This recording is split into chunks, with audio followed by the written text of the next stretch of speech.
अच्छा जी, कल होमवर्क में सवाल दिया था, उसकी आखिरी एडजस्टमेंट निकालें, पेज 647,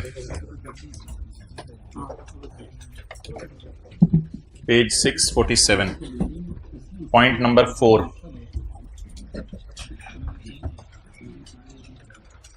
ऑन 30 सितंबर 2016 को साल खत्म होने से अक्टूबर, नवंबर, दिसंबर 3 महीने पहले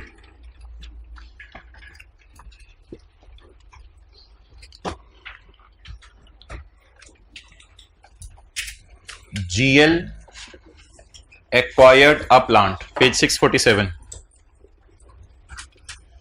on 30 September 2016 GL acquired a plant, GL ने एक प्लांट एक्वायर किया है।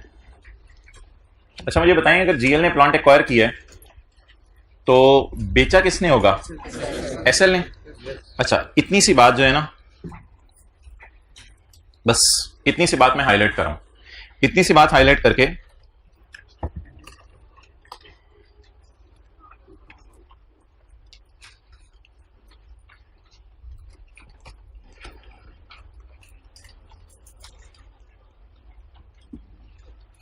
अग्रीड, दोबारा पढ़ लें। GL एक्वायर्ड प्लांट, GL ने प्लांट खरीद, जल्दी जरा बैठकर। GL एक्वायर्ड प्लांट, GL ने प्लांट खरीदा, तो सेलर जरा बताएं कौन होगा? SL होगा। तो SL बुक्स हेडिंग दे दी मैंने, और SL की बुक्स में प्लांट की डिस्पोजल होगी। आगे पढ़ें। फ्रॉम SL, SL से इसने जो है वो खरीदा है। In exchange of building, building के बदले, इसका मतलब है फिर बिल्डिंग किसने बेची होगी? GL की बुक्स खोल के डिस्पोजल का अकाउंट बनाएं, किसका? बिल्डिंग का। अच्छा जी, अब आप मुझे बता दें प्लांट की कॉस्ट क्या है? प्लांट की एकम रिडक्शन 60। ओके, बिल्डिंग की कॉस्ट 240, बिल्डिंग की एकम रिडक्शन 130, एक्सचेंज प्राइस या fair value equivalent to fair value. Fair value इनकी वही है जो एक्सचेंज की प्राइस है, यानी दोनों चीजें 120 की थी। मुझे बताएं आमतौर पे एसेट बेच के क्या आता है? कैश। आमतौर पे एसेट बेच के क्या आ रहा है? कैश। लेकिन इस सवाल में एसेट बेच के क्या आ रहा होगा? एसेट। मिसाल के तौर पे अगर मैं प्लांट बेच रहा हूं तो मुझे क्या आ रही होगी? बिल्डिंग। कितने वाली? 120 वाली। और अगर ये बंदा बिल्डिंग बेच रहा है तो इसे क्या आ रहा होगा? प्लांट आ रहा होगा। कितने वाला? 120 वाला। बस अब आगे गेन और लॉस निकालना है। लॉस उल्टाना मैंने कभी सिखाया नहीं हुआ, वो जरा ट्राई कर लेते हैं। मेरे ख्याल से जिस तरह गेन उल्टाना है उसका उल्टे तरीके से ही होगा, वो जरा ट्राई कर लेते हैं, वो अगली बात है। पहले जरा गेन लॉस आप निकाल के बता दें कितने। प्लांट में लॉस आ रहा है, P&L डेबिट डिस्पोजल, ये लॉस है 20 का। इधर क्या आ रहा है? 10 का गेन आ रहा है। चलिए, जो हजरात लेट आए हैं एक दफा तसल्ली से यहां तक समझ लें। सिर्फ ना इतनी सी बात से सब कुछ क्लियर हो गया। GL acquired a plant, GL ने प्लांट, इधर देखें ना, GL acquired a plant, GL ने खरीदा, तो सेलर कौन होगा?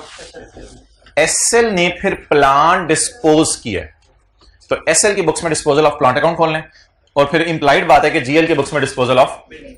इसके बाद 1 2 3 4 फिगर्स उठा ली मैंने, और आमतौर पे बेच के कैश आते हैं। कैश की बजाय क्या आ रहा है? उसको बिल्डिंग आ रही होगी, इसको प्लांट आ रहा होगा। इन द एंड हम निकाल लेंगे गेन लॉस। अब भाईजान हमने जो खेलना है ना, वो सिर्फ गेन लॉस से खेलना है, जिसको मैं स्काई ब्लू में हाईलाइट कर रहा हूं। अब हमने खेलना सिर्फ किससे? गेन लॉस से।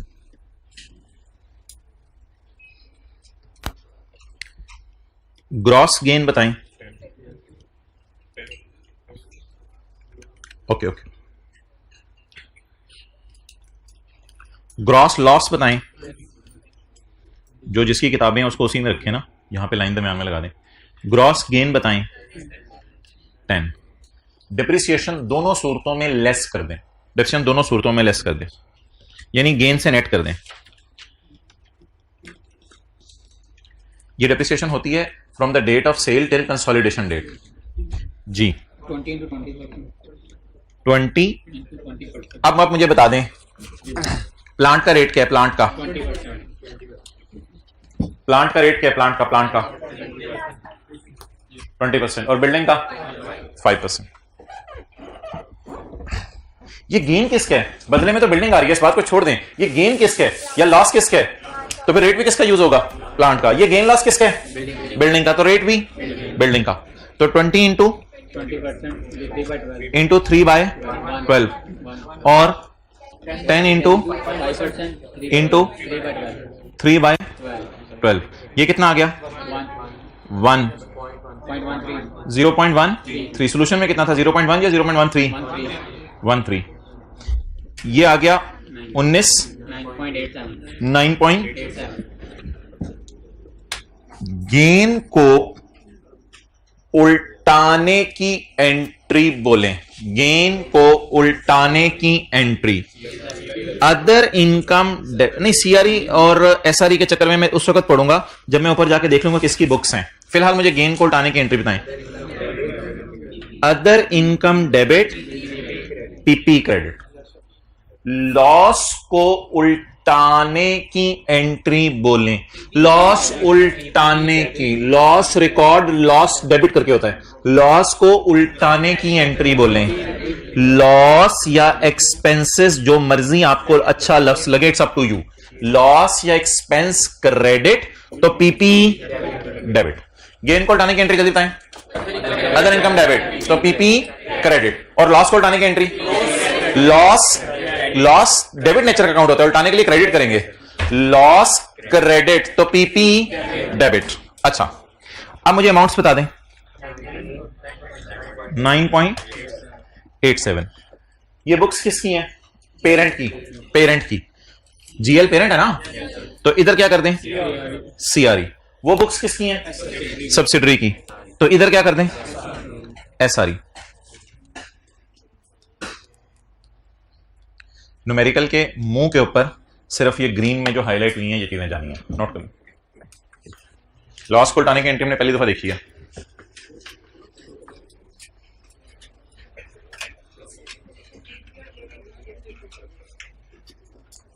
हाँ जी ठीक है। तो नहीं बताता हूं जी। फोटो लेने आया, कोई बात करने आया? अच्छा वैसे ही मैं थोड़ा परेशान हूं, मैंने पता नहीं कुछ। सर ये कल आपको क्वेश्चन आया था कि मार्केट वैल्यू शेयर की इन्वेस्टमेंट की भी और शेयर कैपिटल की भी। तो शेयर प्रीमियम की मैं बैलेंस निकाली थी, इसको तो लॉजिक में बैलेंस को निकाल दिया मार्केट। अच्छा वो जब सवाल करेंगे तब कर लेंगे। तो डेप्रिसिएशन ऐसे करेगा लोग भी कनेक्ट करेंगे। और कोई सवाल?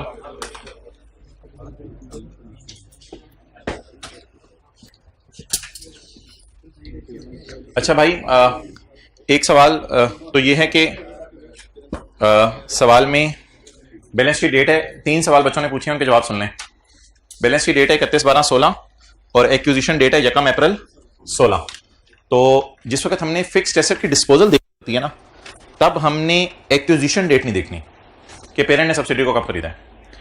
तब हमने 2 डेट्स देखनी है, कंसोलिडेशन डेट देखनी है और date of sale of fixed asset देखनी है। Date of sale of fixed asset है 30 सितंबर 16 और कंसोलिडेशन डेट है, यानी कि बेचने वाले ने बेचा कब? 30 सितंबर 16 को। तो खरीदने वाला कितने अरसे से डेप्रिसिएशन, अगर गेन आया हुआ है तो हाई प्राइस पे रिकॉर्ड करा है, अक्टूबर, नवंबर, दिसंबर। तो इस एतबार से देखना होता है। आपको क्लियर हो गया? आपने इसी सवाल के एंगल से पूछा था ना, इसी एडजस्टमेंट के एंगल से। तो इसलिए डेट ऑफ सेल से बैलेंस शीट डेट तक हमने डेप्रिसिएशन निकालनी होती है। जब फिक्स्ड एसेट की डिस्पोजल होती है तो मुझे इससे कंसर्न नहीं है कि मैंने सब्सिडरी को कब खरीदा था। हाँ, अगर कोई बिल्डिंग वगैरह रीवैल्यू हो रही है तो उसमें मुझे जरूर कंसर्न होगा कि मेरी जो बिल्डिंग रीवैल्यू हो रही है ये तो एक्विजिशन डेट के ऊपर हो रही है ना, तो इसकी डिडक्शन कब से कब तक निकालूंगा? एक्विजिशन डेट से लेके date of balance sheet date तक, कंसोलिडेशन डेट तक। लेकिन इसके अंदर रेट हमें अवेलेबल नहीं था, या रिमेनिंग लाइफ अवेलेबल नहीं थी, वो मजबूरन हमने फिर बिल्डिंग की यही वाली यूज कर ली थी। अच्छा, पहली बात मेरी ये होगी। दूसरा सवाल इन भाई का था कि लॉस तो नेगेटिव चीज है, तो डेप्रिसिएशन आप इसमें से नेगेटिव कर रहे हैं, तो ये क्या हो रहा है? पहले तो सुन लें जो करना है। आपने बनाना है डिस्पोजल अकाउंट। डिस्पोजल अकाउंट बना के या आएगा गेन या आएगा लॉस, उसको आपने पॉजिटिव नेगेटिव लेके नहीं चलना। आपने जर्नल एंट्री में इंशाल्लाह इस इफेक्ट को इनकॉर्पोरेट हम कर लेंगे कि ये चीज पॉजिटिव है या नेगेटिव है। अभी गेन को प्लस साइन के साथ, लॉस को नेगेटिव साइन के साथ लिखने की कोई चक्कर नहीं है पेपर में। ग्रॉस गेन, ग्रॉस लॉस, इन दोनों को लिख लेना। इसमें से डेप्रिसिएशन माइनस कर देनी है, इसमें से भी डेप्रिसिएशन माइनस कर देनी है। माइनस का मतलब है नेट हो रही है, माइनस करने का मतलब है नेट हो रही है। तो नेट करने के बाद फिर जो नेट फिगर बचेगी उससे आपने गेन उल्टाने की एंट्री सोचनी है, अदर इनकम डेबिट। तो बाय डिफॉल्ट दूसरा फैक्ट, जैसे इंपेयरमेंट लॉस डेबिट होता है तो गुडविल क्रेडिट, जैसे सीआरई डेबिट होती है तो स्टॉक क्रेडिट। तो दूसरा फैक्ट तो हमें पता चल जाता है किस पे जाना है, डिस्कशन ही पीपी की हो रही है। तो गेन उल्टाने की एंट्री, गेन है उल्टाने की entry, income debit, PP credit. Loss खर्चों में पड़ा होता है तो एक्सपेंसेस क्रेडिट, तो ऑटोमेटिकली पीपी डेबिट। अच्छा, अब भाई जो सवाल पूछ रहे हैं वो फिर बड़ी तफसील से बात मुझे करनी पड़ेगी कि 20 और 1 को अलग अलग बताएं, 20 और 1 को अलग अलग बताएं, यानी 19 को अलग बताएं। असल में होता यह है कि हम उल्टा रहे होते हैं लॉस, तो लॉस उल्टाने की एंट्री होती है लॉस या एक्सपेंसेस क्रेडिट, पीपी डेबिट। अब एसेट बढ़ रहे हैं तो डेप्रिसिएशन बढ़ेगी, डेप्रिसिएशन डेबिट, पीपी क्रेडिट। ये एंट्रीज करने के बाद इन द एंड आप देखेंगे ओवरऑल इंपैक्ट जो है वो क्या होगा। पीपी 19 से बढ़ जाएगा, ये मैंने लॉस उल्टाया है, और एसेट बढ़ रहे हैं तो डेप्रिसिएशन बढ़ानी है, एसेट बढ़ रहे हैं तो डेप्रिसिएशन मैं बढ़ा रहा हूं, लेकिन वो वहां माइनस नेट करने के लिए बस शो किया हुआ है। अगर आप मेरे से पूछ रहे हो उसकी लॉजिक के डेप्रिसिएशन मैं क्यों बढ़ा रहा हूं, तो ये सुन लो। जिस वक्त एसेट महंगा बिकता है ना, तो खरीदने वाला, पता नहीं किस साइड पे हम निकल रहे हैं, जिस वक्त एसेट महंगा बिकता है तो खरीदने वाला ज्यादा डेप्रिसिएशन रिकॉर्ड कर लेता है, तो हम डेप्रिसिएशन उल्टाते हैं डेप्रिसिएशन उल्टाते हैं। जब सस्ता बेचा जाता है तो खरीदने वाला सस्ता रिकॉर्ड कर लेता है, तो डेप्रिसिएशन कम रिकॉर्ड करता है, तो हमने डेप्रिसिएशन बढ़ानी है। तो ये मैं डेप्रिसिएशन बढ़ा रहा हूं, नेगेटिव साइन के साथ वैसे ही शो कर रहा हूं, वो कोई मसला नहीं, नेगेटिव साइन के साथ मुझे शो करने तो मैं असल में नेट कर रहा हूं। अच्छा, इन द एंड मुझे बता दें एंट्रीज का ओवरऑल क्या इंपैक्ट होगा। नेगेटिव पॉजिटिव के चक्कर में आप ना पढ़ो, आप इन एंट्रीज का बस इंपैक्ट बता दो क्या होगा ओवरऑल। पीपी कम हो जाएगा या बढ़ जाएगा 19 से, और खर्चे 20 से कम होंगे और 1 से बढ़ेंगे, 20 से कम होंगे और 1 से, ओवरऑल 19 से। तो ये मैंने खर्चे ओवरऑल 19 से कम कर दिए, ठीक है। तो इतना डीप डाउन क्या सोचने की जरूरत है। ये मैं सारी बातें अपनी वापस ले रहा हूं, ये मैं जेब में डालनी है अपनी, अगले सेशन में भी नहीं निकालूंगा, जाके अंदर पैसे बन गए। अच्छा, तो मैंने सादा सी बात यार आपसे की है, इन चक्करों में पढ़ो ही ना खुदा के लिए। डिस्पोजल अकाउंट बनाओ सीधा सीधा, अगर आ जाए गेन तो भी डेप्रिसिएशन माइनस कर दो, अगर आ जाए लॉस तो भी डेप्रिसिएशन माइनस कर दो। एंट्री अब जबरदस्त पेपर में बैठ के खुद सोच लो, सोचने को भी नहीं दिन चाह रहा तो हैंड रिटन सफा पे जाके भी दिखा देता हूं, गेन की भी एंट्री लिखी हुई है, लॉस की भी एंट्री लिखी हुई है। अच्छा, गेन उठाने की entry other income debit, PP credit, loss उठाने की एंट्री खर्चे क्रेडिट, पीपी डेबिट। तो सीधा सीधा काम रखो, कितना सोचोगे पेपर में। वो फिर ना मैंने निकालना सिखानी है, 9 मंथ्स वाली वो एक कैलकुलेशन होती है प्रॉपर, वो मैंने निकालना सिखानी है, वो थोड़ी सी डिफरेंट तरीके से निकलती है फिर। और कोई मसला इस सवाल में? डिविडेंड पेड आ रहा था, पेड का लफ्ज अंडरलाइन कर लें, डिविडेंड सर पेड लिखा हुआ है, देखें देखिए नीचे। जैसे होमवर्क किया था, कितने लोगों ने किया था ऐसे? मिल रहे थे होमवर्क नहीं किया, जुतियां माने होंगे, तो होमवर्क आज वाला सबसे इंपॉर्टेंट था। अच्छा, डिविडेंड के साथ क्या आ रहा था? पेड। पेड का क्या मतलब है? 5वां सिनेरियो है, तो इसलिए कुछ करने की जरूरत नहीं। और डिविडेंड को रिटेन्ड अर्निंग वाली वर्किंग 6 में इसलिए डालने की जरूरत नहीं थी कि सवाल में प्री वाली रिटेन्ड अर्निंग गिवन थी, तो इधर लिखें इसको रिटेन्ड अर्निंग को अंडरलाइन करके, प्री रिटेन्ड अर्निंग गिवन है, so no need of working 6, no need of working 6। Why? Because retained earning given है प्री वाली। बिल्डिंग की 9 माह की डेप्रिसिएशन की मैं बात कर लेता हूं। चलें जी, पॉइंट 2 में आ जाएं, पॉइंट 2 में आ जाएं। इधर बताएं जी, बिल्डिंग कम हो रही है तो एंट्री बताएं। इसकी एंट्री अलग अलग करनी है, इसकी एंट्री अलग अलग करनी है। डिस्पोजल की एंट्री नेट करनी है, रिवैल्यूएशन की एंट्री अलग अलग करनी है। Revaluation loss in working 1 debit और बिल्डिंग क्रेडिट कितने से? 80 से। अच्छा जी, बिल्डिंग कम हो रही है तो इससे डेप्रिसिएशन कम होगी, डेप्रिसिएशन कम होने की एंट्री, डेप्रिसिएशन कम होने की entry, building debit, depreciation credit. ये डेप्रिसिएशन कैलकुलेट होती है from the date of acquisition till balance sheet date. तो सरप्लस को पकड़ के अगर मैं डिवाइड करूंगा लाइफ से तो 1 साल की डेप्रिसिएशन निकलेगी, या रेट से मल्टीप्लाई करूंगा तो 1 साल की डेप्रिसिएशन निकलेगी।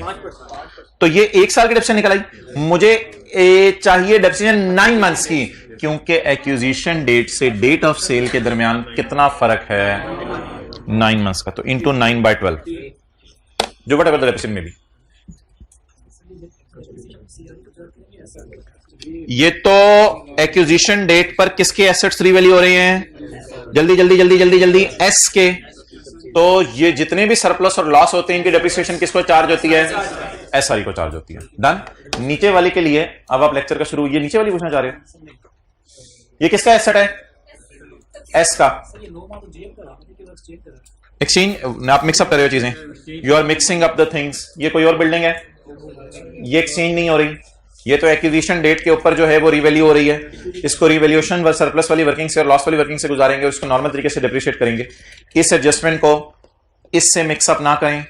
ये कोई और बिल्डिंग है और ये कोई और प्लांट है, ये बिल्डिंग और प्लांट कोई डिफरेंट है और ये बिल्डिंग डिफरेंट है, तो इनका तो आपस में कोई ताल्लुक ही नहीं। बिजनेस में तो सैकड़ों किस्म की बिल्डिंग होती हैं लोगों के पास।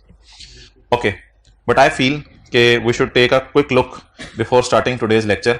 मैं ये उर्दू में कहना चाह रहा था कि हम जो है ना हैंड रिटन पेजेस देख लेते हैं, हैंड रिटन पेजेस देख लेते हैं। बच्चे थोड़े से जज्बाती हुए हैं आज, जरा एक दफा पूरी जरा चीजें देख लें। Hand written page number 2।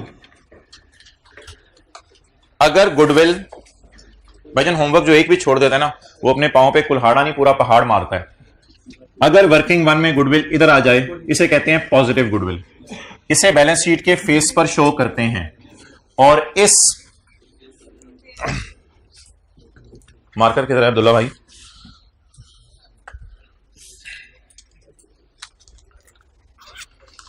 उन्होंने एक और ही सवाल पे एतराज उठा दिया, अब्दुल्ला भाई किधर है, मार्कर कर दो।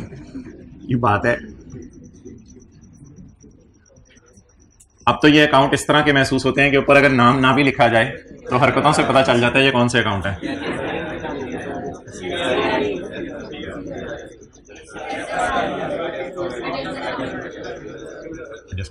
अच्छा, बिल अगर पॉजिटिव आए तो वो आएगी यहां पर और बैलेंस शीट के फेस पे शो होगी। अगर एनसीआई अपने पास, अगर एनसीआई प्रोपोर्शनेट बेस पे है तो इंपेयरमेंट लॉस इधर आके गुडविल क्रेडिट हो जाएगी, डबल एंट्री पूरी हो जाएगी। अगर एनसीआई फेयर वैल्यू पे है तो इंपेयरमेंट लॉस की एंट्री ऐसे पूरी हो जाएगी, ऐसा डेबिट गुडविल क्रेडिट। अगर गुडविल नेगेटिव आए तो चाहे एनसीआई प्रोपोर्शनेट पे है चाहे एनसीआई फेयर वैल्यू पे है, नेगेटिव गुडविल सीआरई में एज एन इनकम आपने बुक कर लेनी है। सेल ऑफ स्टॉक, अगर पेरेंट ने बेचा है तो सीआरई डेबिट स्टॉक क्रेडिट, अगर सब्सिडरी ने बेचा है SRE debit stock credit. Revaluation of assets, अगर सब्सिडरी के एसेट एक्विजिशन डेट पे बढ़ रहे हैं, वो पेरेंट को उसने बेचे नहीं है, ये उसके पास पड़े हुए अपने एसेट्स हैं। अगर सब्सिडरी के एसेट्स बढ़ रहे हैं तो एसेट डेबिट सरप्लस इन वर्किंग 1 क्रेडिट, और क्योंकि एसेट बढ़ रहा है तो डेप्रीसिएशन डेबिट एसेट क्रेडिट, और ये डेप्रिसिएशन हमेशा एसआरई को जाएगी। द रीजन इसके लिए सब्सिडरी के एसेट्स हैं, asset debit surplus credit, SRE debit asset credit. और अगर रिवैल्यूएशन लॉस आ गया, revaluation loss in working 1 debit asset credit, asset कम हो रहे हैं तो डेप्रिसिएशन, इधर ना एसेट और डेप्रिसिएशन की एंट्री अलग अलग सोचनी है। एसेट कम हो रहा है तो डेप्रिसिएशन कम हो रही है, तो डेप्रिसिएशन कम होने की एंट्री खुशी होगी, डेप्रिसिएशन कम होने की एंट्री एसआरई क्रेडिट और asset debit. Sale of fixed asset, P2S at profit, profit को रिवर्स करना है।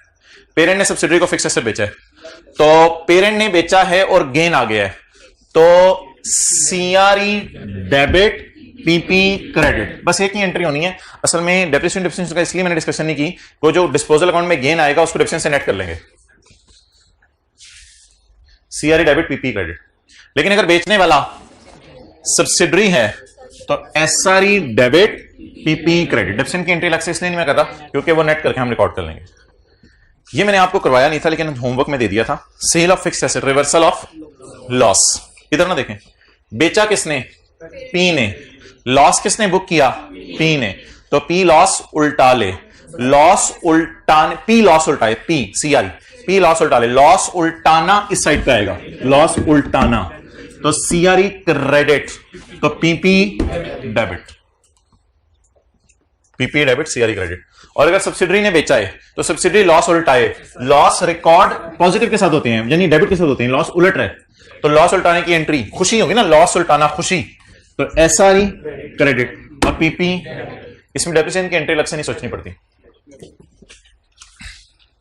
और उसके बाद पेज 4 वाली एडजस्टमेंट्स है, और ऑलमोस्ट हमारी अब सारी एडजस्टमेंट्स आज खत्म हो गई हैं। अब हमने अगली क्लास के अंदर जो है वो P&L के सवाल शुरू करने हैं, तो यही मोटी मोटी एडजस्टमेंट्स हैं जो कंसोलिडेशन में आती हैं।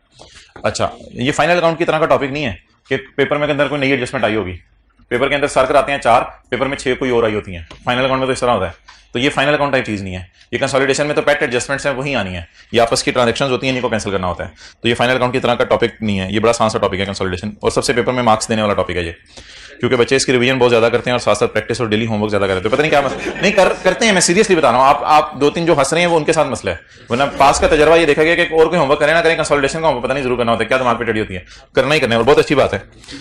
अच्छा जी मोहतरम, आज अब हम क्या करने लगे हैं, आज हम सऊदी किंग को किस किस फॉर्म में पेमेंट्स हो सकती हैं उसकी डिस्कशन करने लगे हैं। तो आज की क्लास बहुत ही आसान है और बहुत ही इंटरेस्टिंग है। क्वेश्चन नंबर 17 निकाल लें आप, 16 होमवर्क में किया था, 17 निकाल लें।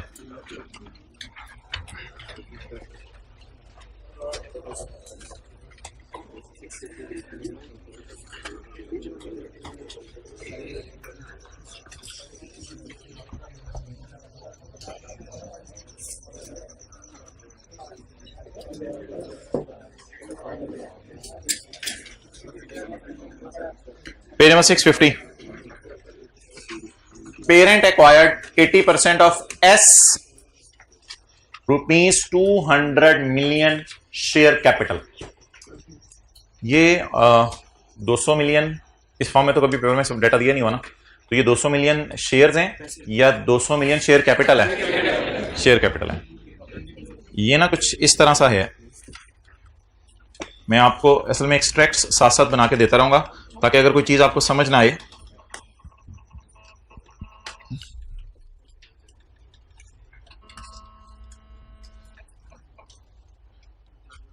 Rupees in million. अच्छा,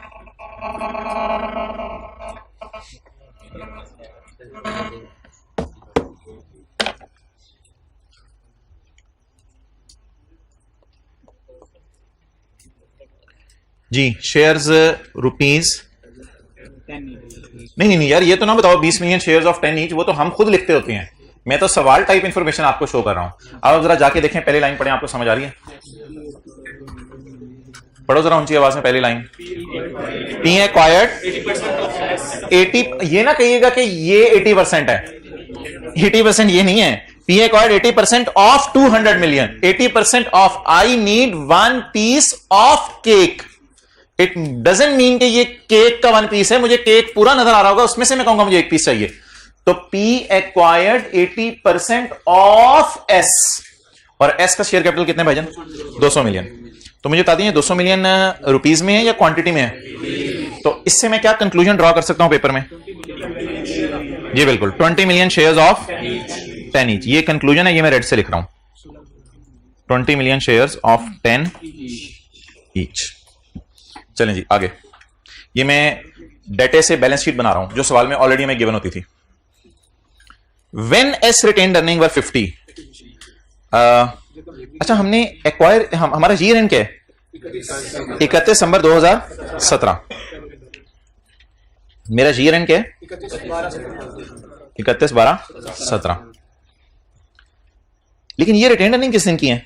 और यार कैपिटल तो यही होगा ना, जकम जनवरी को भी कैपिटल वही होगा, 31/12 को भी कैपिटल वही होगा। ये ना बोंगी मारिए कि ये जकम जनवरी का कैपिटल है और आपने यहां 31/12 के कैपिटल में लिख लिया, मैं जा रहा हूं, जाओ। कैपिटल तो वही होगा ना, कैपिटल में चेंज नहीं आती। व्हेन द रिटेन्ड अर्निंग वर 50, अच्छा ये मुझे सवाल में दी होती थी अदर इंफॉर्मेशन में, ऐसा ही है कि रिटेन्ड अर्निंग ऑन एक्विजिशन वर ₹50, ये वो वाली 50 है। मैं सवाल बना रहा हूं सवाल से। नेक्स्ट, इसको छोड़ें, पेरेंट पेड बला बला बला बला बला, और आगे भी बला।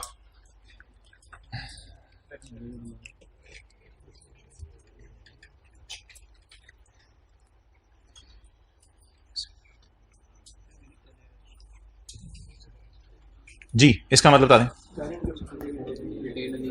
एट 31 दिसंबर 17 P had a retained earning of 250 and S had a retained earning of 31 दिसंबर 17 मेरी कंसोलिडेशन डेट है, क्लोजिंग बता दिए। चलें जी, पी की कितनी रिटेन्ड अर्निंग है 250 और एस की 200, किस डेट को 31/12/17 को, और बाकी डाटा इसलिए दिया हुआ कि कंसोलिडेशन की एडजस्टमेंट्स करेंगे। तो आप समझ लें कि ये आपको बैलेंस शीट के एक्सट्रैक्ट्स दिए हैं, ये नोट कर लें। बाकी डाटा इंशाल्लाह मैं देख के सवाल करना शुरू करता हूं। तो ये सवाल को मैंने आपके सामने प्रेजेंट कर दिया है जिस तरह नॉर्मल क्लासेस में हमें गिवन होता था, बल्कि कभी कभी इस 50 को हम ऐसे करते थे कि एक नया कॉलम डाल के 50 इसके सामने लिख लेते थे। पेरेंट का शेयर कैपिटल नहीं दिया हुआ, क्योंकि पेरेंट के शेयर कैपिटल का हमने चार्ट डालना है, नहीं दिया हुआ, यानी कुछ नहीं करना उसका। वैसे ही मेरा आपका मजाक था इसलिए मैंने कर दिया, कोई और पूछता तो शायद मैं इससे ज्यादा करता। जल्दी करें। असल में सवाल में जो रिक्वायरमेंट्स हैं वो इस तरह मूव करेंगी कि पेरेंट के शेयर कैपिटल चाहिए नहीं होगा, क्योंकि पेरेंट तो बाप है।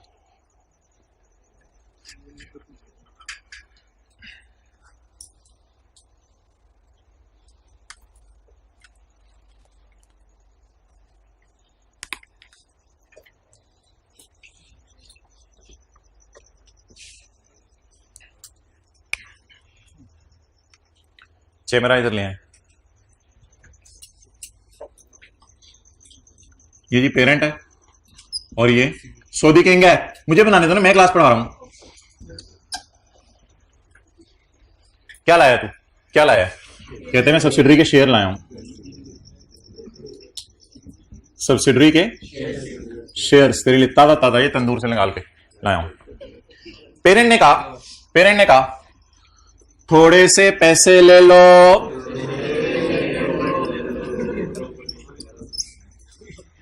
थोड़े से पैसे ले लो, थोड़े से मेरे शेयर ले लो, थोड़े से तुम मुझे सब्सिडरी के दो, मैं तुम्हें उसके बदले में अपने शेयर देता हूं, मैं जान भी दे दूंगा। Investment debit, share capital credit share, थोड़े से पैसे ले लो, थोड़े से शेयर ले लो, और थोड़ी सी मेरी जान ले लो, ये लो। अच्छा प्लीज, और थोड़े से पैसे ले लेना, थोड़े से पैसे ले लेना, लारा लगा के भेज दिया। थोड़े से पैसे ले लेना, ले लेना पैसे, पेबल, थोड़े से पैसे ले लेना। ये मैं नहीं बोल रहा, ये सवाल बोल रहे। पेरेंट पेड 50 मिलियन कैश, थोड़े से पैसे ले लो बड़ी। पेरेंट अग्रीड टू पे 90 मिलियन ऑन कम जनवरी 20, 3 साल बाद। थोड़े से पैसे, investment debit, payable credit. Parent also gave the owners of subsidiary, parent also gave the owners of subsidiary 2 shares of P for every,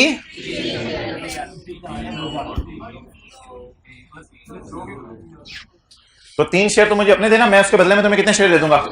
2 share दे दूंगा। क्लियर हो गया?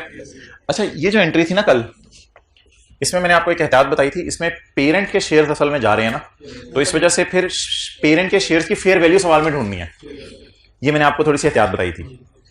इस एंट्री में आप मुझे बता दें, जो मैंने पैसे देने का वादा किया है वो फ्यूचर वैल्यू पे मैं बुक करूं या पैसे देने का वादा प्रेजेंट वैल्यू पे बुक करूं? प्रेजेंट वैल्यू पे बुक करूं। और इस एडजस्टमेंट को आपने 100% समझना है उस एडजस्टमेंट की तरह जिस तरह हमने डी कमीशनिंग पढ़ी थी, डी इंस्टॉलेशन के वक्त मजदूरों को पैसे देने हैं। क्यों? इस वजह से कि मैं जब आज खड़े होके सऊदी किंग से वादा करूंगा कि मिसाल के तौर पे तुझे 90 मिलियन शेयर देने हैं, और डिस्काउंट करके मिसाल के तौर पे मैं 60 का पेएबल बुक कर लेता हूं, डिस्काउंट करके 60 का पेएबल बुक कर लेता हूं, तो पे तो 3-4 साल बाद 90 करने, तो 60 को ग्रो करा के मैंने लेके जाना है 90 पर। तो साल के आखिर में लाइबिलिटी बढ़ाएंगे 100% उस तरह जिस तरह डी कमीशनिंग में करते थे, डी इंस्टॉलेशन में करते थे। तो इसकी ना 2 एंट्रीज होंगी। ये तीसरी चीज मैंने बनाई है, इसकी कितनी एंट्रीज होंगी? 2 एंट्रीज। पैसे दे दिए या पैसे देने का वादा किया है? पैसे देने का वादा किया है। एक्विजिशन डेट पे इसकी एंट्री होगी इन्वेस्टमेंट डेबिट और purchase consideration payable credit. Investment, ताकि बाकी लाइबिलिटी से अलग नजर आए ना, पेबल भी लग सकते हैं नाम को मसला नहीं। Investment debit, purchase consideration payable credit, ये एंट्री हुआ करेगी पीवी पे। इसके बाद एक और एंट्री होगी, लेकिन वो वर्किंग वन में नहीं होगी, क्योंकि वो एक्विजिशन डेट के बाद वाला इंटरेस्ट है।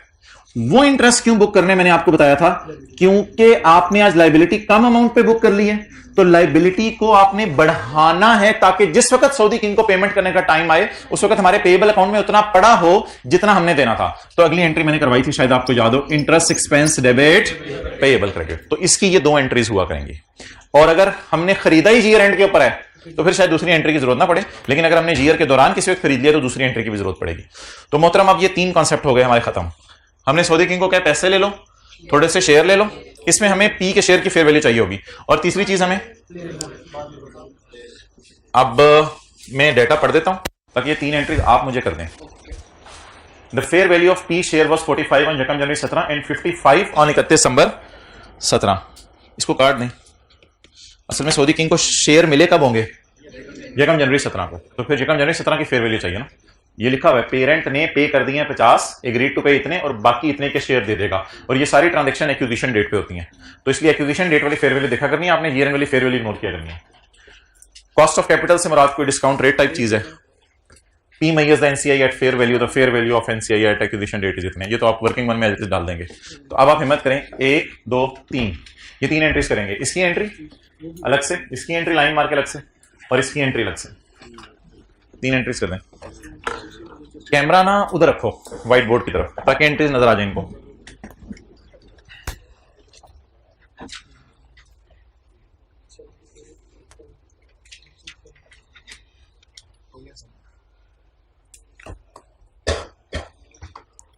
आप ऐसा करो, टोटल्स कर दो सवाल की रिक्वायरमेंट के।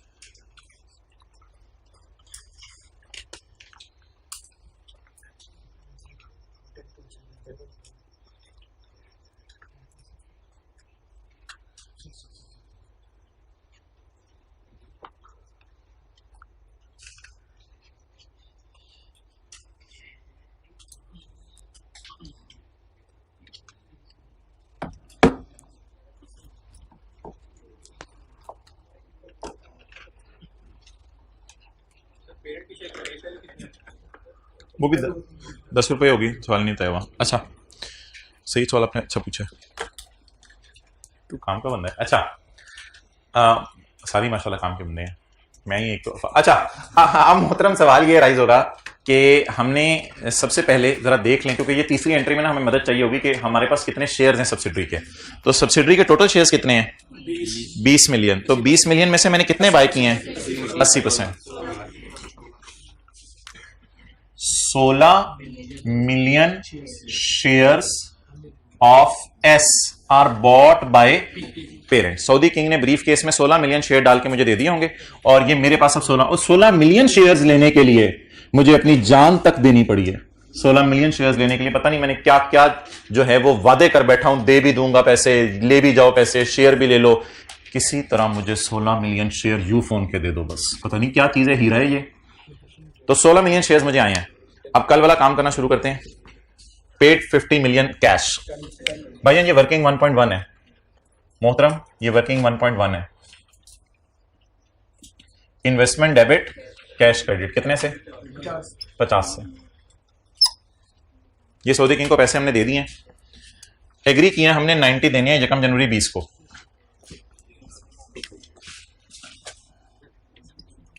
Investment debit purchase consideration payable credit. Future value 90। जिस तरह मजदूरों को डी इंस्टॉलेशन के वक्त एक ही दफा पैसे देने होते हैं ना, इसी तरह ये भी सऊदी किंग को एक ही दफा पैसे देने हैं, हर साल नहीं देने के एनओटी का फॉर्मूला लगाएं। यकम जनवरी 17 पे मैं खड़ा हूं और यकम जनवरी 20 को मैंने पेमेंट करनी है। यकम जनवरी 18, यकम जनवरी 19, यकम जनवरी 20। 3 साल पे इसको डिस्काउंट करना है। ये एंट्रीज होंगी यकम जनवरी 17 पे, यकम जनवरी 17 पे 90 into 1 point raise to power minus 3 68 67.6। Okay, एक एंट्री मैं करूंगा 31/12/17 पे, वो अभी मैं नहीं कर रहा। एक एंट्री है मेरी यकम जनवरी 17 पे, वो एंट्री मैं कर देता हूं। फॉर्मेट वगैरह मेरे ख्याल से बना होगा। जी अल्लाह का शुक्र है, फॉर्मेट बना हुआ है हमारा। इसी फॉर्मेट को मैं यूज कर लेता हूं। P bought 30 million shares of S, ये कल था। आज P bought, उसका शेयर कैपिटल था 200 मिलियन, उसके शेयर थे 20 मिलियन, 20 में से हमने 16 मिलियन बाय किए थे। P bought 16 million shares of S। P bought 16 million shares of S। P will issue its own shares to Saudi King. P will issue its own shares to Saudi King. मैंने आपको बताया छोटे को नीचे रख लें, बड़े को ऊपर रख लें, ठीक है, इस तरह समझ लें। तो अब divided by S multiplied by P। तो मुझे बता दें मेरे कितने शेयर जा रहे हैं, 2, उसके कितने आ रहे हैं, 3। तो divided by 3 multiplied by 2 10 point, चलो 6-7 कर लो यार, असल में ये क्वांटिटी है, 6-7 मिलियन कर लो, कोई मसला नहीं। 10.67 मिलियन शेयर्स मुझे देने पड़ेंगे। और ये देखें ना, इन द एंड ना आपको फिक्रे की सेंस भी बनाया करें। जरा सारे ऊपर देखें, उधर से 3 आएंगे मैं 2 दूंगा, तो अगर उधर से 16 आएंगे तो मैं 10.67 दे दूंगा। इस तरह भी ना फिक्रे की एक दफा सेंस बना लिया करें। उधर से 3 आएंगे मैं 2 दे दूंगा, लेकिन अगर उधर से वो वैशी 16 मिलियन भेज दे तो मैं फिर 10.67 दे दूंगा। अब इस 10.67 क्वांटिटी है, मुझे पता चलानी है पी के शेयर की फेयर वैल्यू, और एंट्री करूंगा investment debit, share capital credit और शेयर प्रीमियम क्रेडिट। अब पी के शेयर की फेयर वैल्यू देखनी है, ऑन एक्विजिशन डेट लिया करनी है। ये क्यों? क्योंकि मैंने डेट यकम जनवरी 17 की डाली है जी। एंट्री तो इधर कर देते हैं ना। Investment debit quantity 10.67 into rupees 45 480.15। Okay, share capital और शेयर प्रीमियम 10.67 इंटू रुपीज 10 और 10.67 इंटू रुपीज 35 पॉइंट। अब कोई ऐसी फिगर लिखेंगे ये 2 के बराबर आ जाए। ये 5 जमा 7 12 बन जाएगा। 370.5 है, 373.5। कई दफा इस तरह राउंड करना पड़ जाता है कि दूसरी फिगर के बराबर जवाब आना बेहतर है। तो ये जी हमारी वर्किंग 1.1 हो गई। अब वर्किंग 1 में आप एडजस्टमेंट अकाउंट ओपन करें और इन्वेस्टमेंट की फिगर डाल दें। जमा 50 जमा 67.6 जमा 480.2 590.8। आज अब ये ना कहिएगा कौन सी एंट्री हो गई है कौन सी नहीं हुई, क्योंकि बैलेंस शीट के फेस पर मुझे इन्वेस्टमेंट्स नजर नहीं आ रही तो मुझे खुद निकालनी पड़ेंगी। आई रिपीट, आज मुझे ये ना कहिएगा कौन सी एंट्री हो गई है कौन सी नहीं हुई, क्योंकि आज मुझे अधूरी बैलेंस शीट दी हुई है, उसमें इन्वेस्टमेंट्स के आगे कुछ लिखा नहीं हुआ। तो इन्वेस्टमेंट्स के आगे जब कुछ लिखा नहीं हुआ तो इसलिए मुझे नहीं पता कौन सी एंट्री होगी कौन सी नहीं होगी। मैं इन्वेस्टमेंट्स की सही प्राइस निकाल लूंगा। वैसे मेरी फीलिंग है अगर कभी आईकैप में इस तरह का सवाल फुल फ्लेज वाला आया तो उसमें वो ये कहेगा, मेरे ख्याल से वो पी की किताबों में इन्वेस्टमेंट शो कर देगा 50 पे। मेरा ख्याल है पी की किताबों में इन्वेस्टमेंट शो कर देगा 50 पे, और इन दोनों के साथ लिखेगा these entries have not been accounted for, क्योंकि इनमें कैश इन्वॉल्व नहीं हो रहा ना।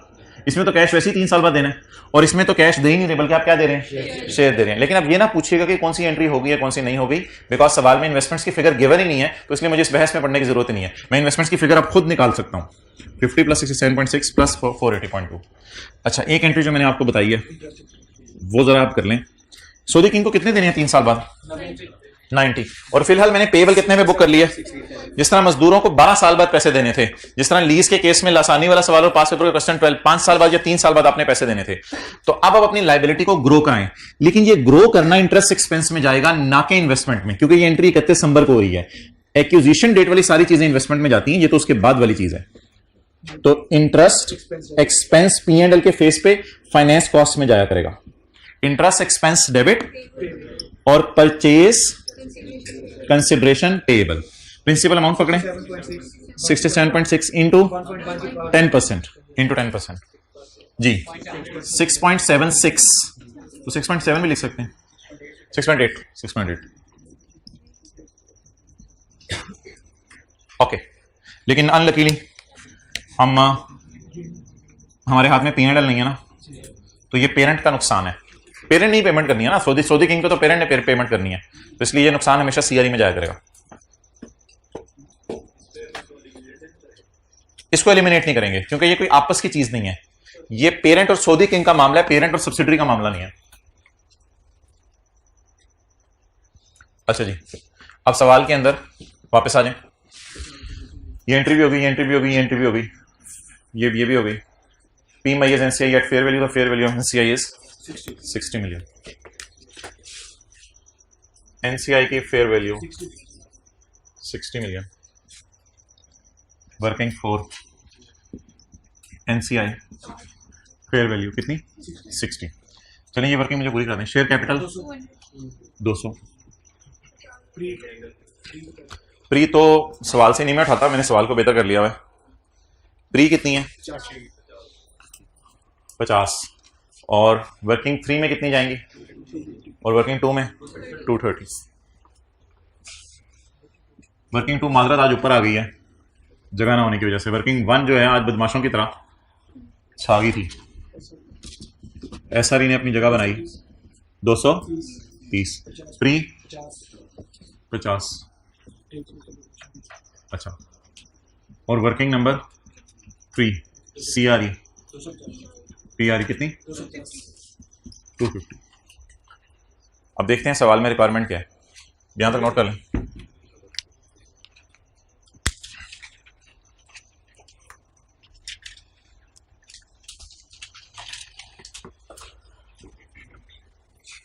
पहले सवाल की रिक्वायरमेंट है क्या निकालें? अच्छी विल। और दूसरी रिक्वायरमेंट है ये GRE CRE होती है, इसको लिखते हैं ये CRE होती है, ग्रुप रिटेंडर ने GRE CRE होती है, यानी CRE GRE होती है। तो इसका नाम एक और आई कैप ने रखा है GRE, ग्रुप रिटेंडर ने। चलिए जी पहले अकाउंट से पूरा करना शुरू करें। 250 गुडविल पॉजिटिव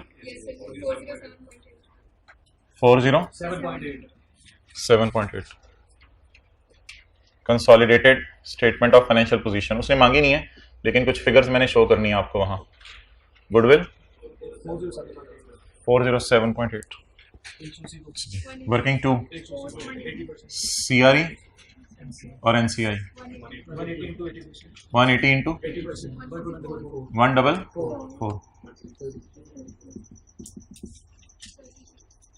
180 इंटू 20%, 36। नहीं अभी नहीं। अच्छा एंट्री जरा मुझे पूरी करा दें भाई। Entry investment debit cash credit, cash की एंट्रीज ना किया करें, कैश की एंट्री होगी होती है। Investment debit cash credit, investment debit इसको नॉन करंट में डालें क्योंकि सऊदी किंग को साल के शुरू में 3 साल बाद पैसे देने थे और साल के एंड पे 2 साल बाद देने हैं, स्टिल नॉन करंट में आएगा। परचेज कंसिडरेशन पेएबल, ये बैलेंस शीट है 31/12/17 पे 67.6। एंट्रीज देखते हैं। Investment debit, purchase consideration payable, credit. Interest expense इन CRE डेबिट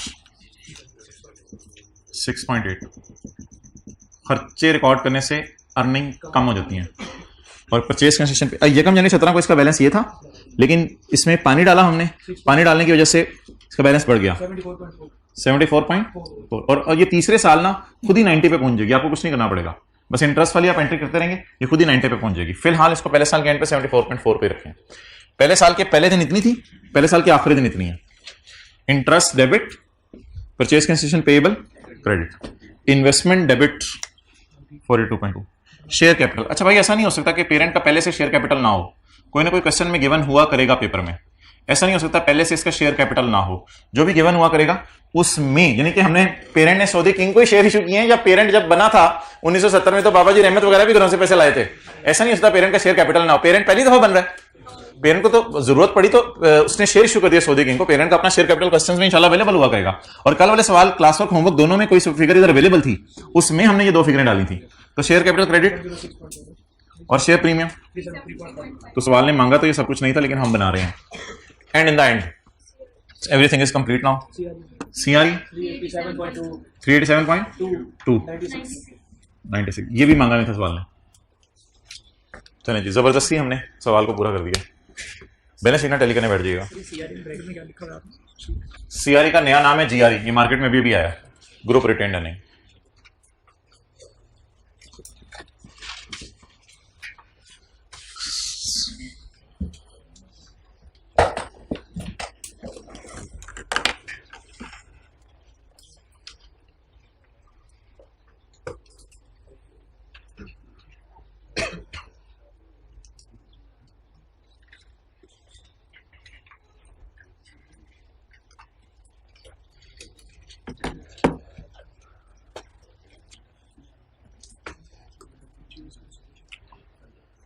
जी, ईयर एंड पे पी के शेयर्स की फेयर वैल्यू को कुछ नहीं करना, क्योंकि शेयर जब एक दफा दे दिए सऊदी किंग को तो दे दिए, पे आप कोई फर्क नहीं पड़ेगा। वो सऊदी किंग खुद खुश होता रहे कि मेरे शेयर्स की प्राइस बढ़ रही है, वो अभी मैंने बताना है वो आपसे, उसमें भी कुछ तफसील है जरा। ओके, ले आओ इधर कैमरा। मोहतरम, क्वेश्चन 21, क्वेश्चन 21,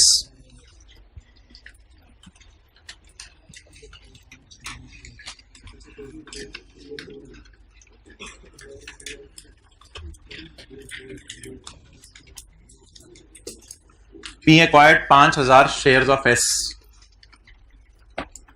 ये एस का टोटल शेयर कैपिटल है या उसमें से 5000 हमने लिए हैं? हो सकता है इसके शेयर 12000 हो, 13000 हो। नहीं, फिर 12-13,000 के शेयर होंगे तो सब्सिडी नहीं बननी हमारी। तो हो सकता है इसके शेयर 6000 हो, 7000 हो, लेकिन हमने उसमें से कितने ले लिए? 5000। P acquired 5000 shares of S.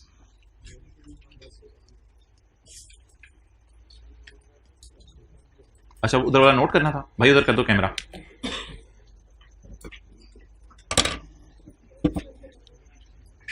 ये वाला एसी भाई जरा बंद कर दो थोड़ी देर। ये क्या आ रहा है? पार्टली सनी गायब हो गया, और पार्टली अच्छा।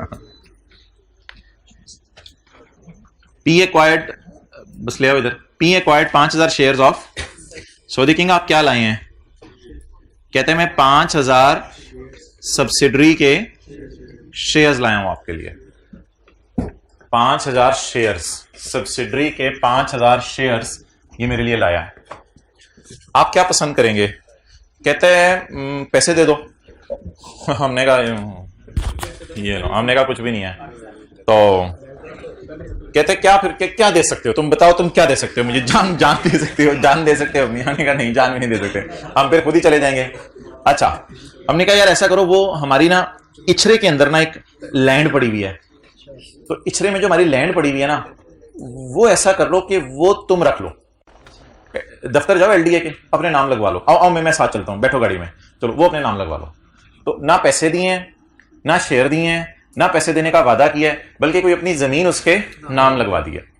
अच्छा, P acquired 5000 shares of S on Yakam January by transferring P's land having carrying value and fair value of इतने and इतने। इसको छोड़ें यार, अगर सऊदी किंग को हम ये लैंड ना देते तो क्या बाजार में ये लैंड बेचते? हाँ बेचते। बाजार में बेचते तो लैंड बेचने की क्या एंट्री करते?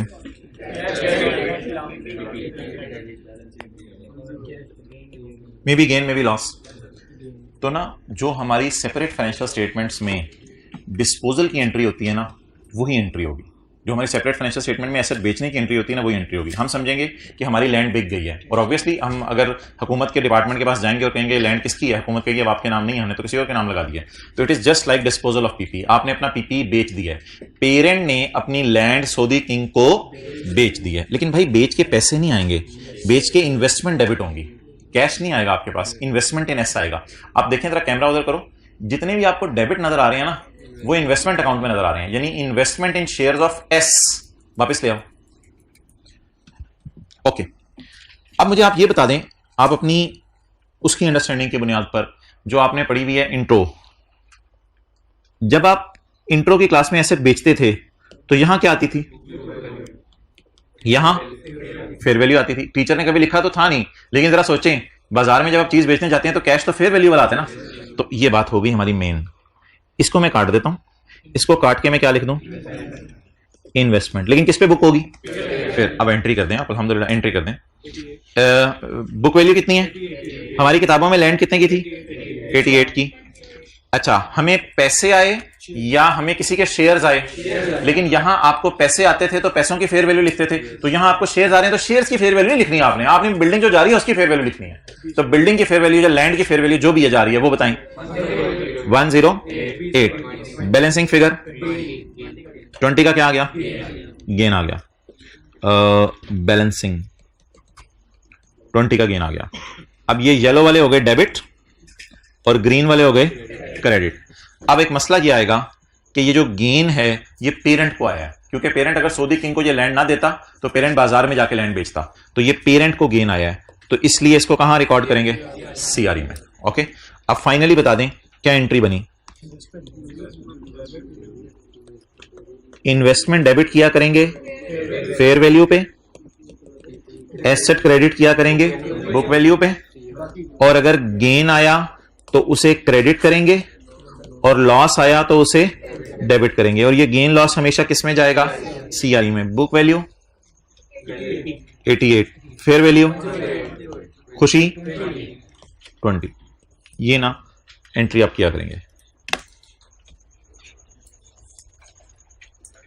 ये वैल्यूज ना अपने पेपर में ढूंढनी है जो मैं ग्रीन से हाईलाइट कर रहा हूं, और फिर ये वाली फिगर आपकी बैलेंसिंग आ जाया करेगी। जी, मैं उसकी तरफ आता हूं।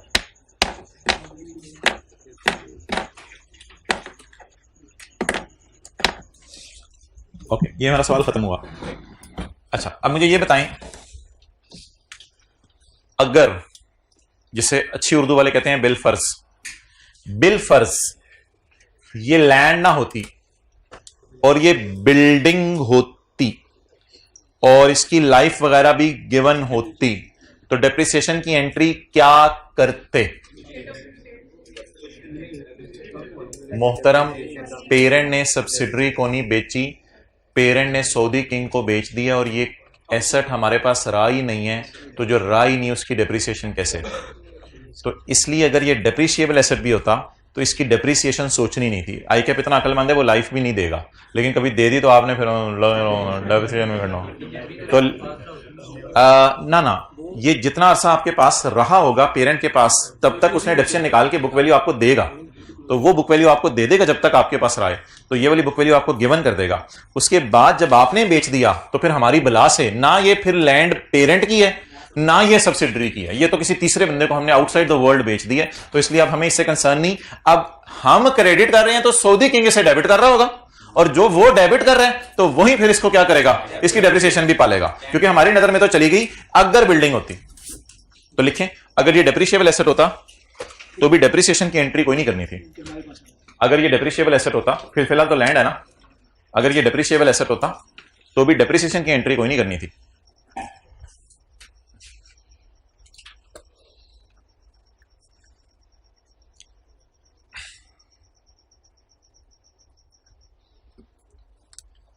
जी पूछे। हाँ तो पूछे वगैरह आ जाएगा इसमें।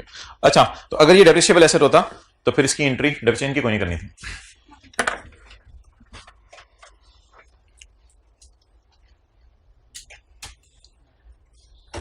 सुबह से जो हम एडजस्टमेंट्स कर रहे हैं उनकी एंट्रीज जरा देख लें पेज 27 पे। पेज 27 पे उनकी एंट्रीज देख लें।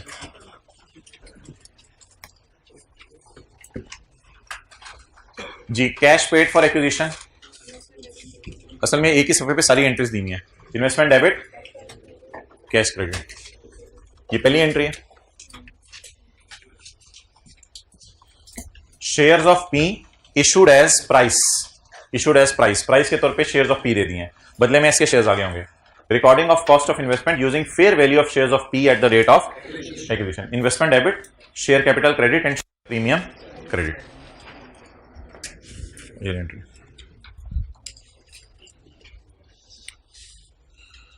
Question number 17, question number 17,